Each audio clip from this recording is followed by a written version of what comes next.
Hi guys, how's it going?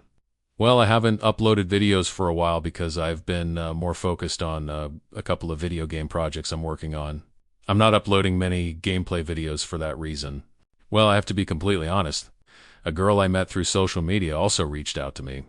It seems that spring has her in a good mood and she wanted to come over to my place to watch a movie and, well, we've been watching a lot of movies.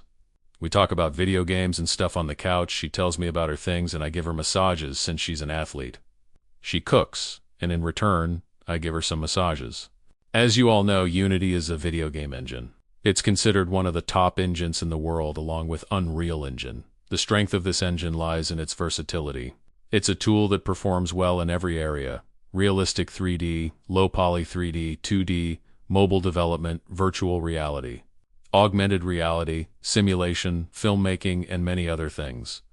On the other hand, we have Unreal Engine, which is a game engine developed by Epic Games.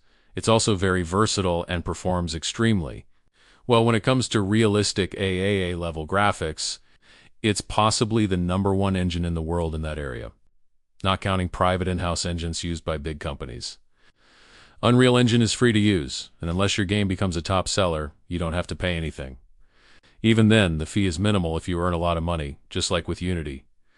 Well, considering all this, my game is set in a post-apocalyptic world where you have to search for islands that appear on your radar, get close to them, eliminate enemies, look for treasure maps, and then dive to the bottom of the sea with a diving suit to find hidden treasures.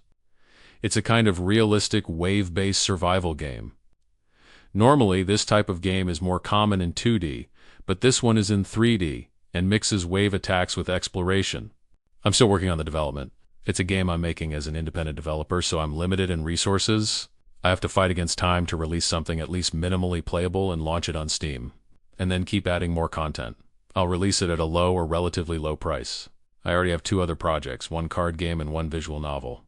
Now I felt like creating something more realistic and with more action. Well, there's still not much to see yet, as you can tell. I'm currently placing the nature elements and the post-apocalyptic buildings. Some of the content will be somewhat procedural with certain buildings and islands changing. These kinds of games usually require a lot of work. But like I said, I'm not going to overcomplicate things. Alright, that's it for this video. See you next time. And hey, subscribe, hit the bell, and leave a comment if you're a dev. Bye-bye.